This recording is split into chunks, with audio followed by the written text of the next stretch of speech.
Welcome to this DelftStack tutorial video. In today's tutorial, we will learn how to add a caption to an image in Google Docs. First, open Google Docs and import the image that you want to add the caption to. As you can see, I have my image ready. Now, click on it and press Ctrl-C to copy it. Now go to Insert and go to Drawings. Click on New. And after this page appears, click Ctrl-V. And as you can see, I imported my image here. Now go to Text.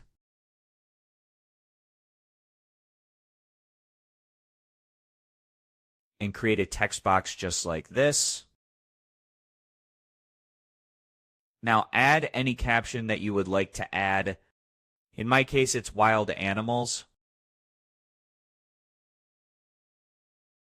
And just it to the center. After it's done, just click on Save and Close.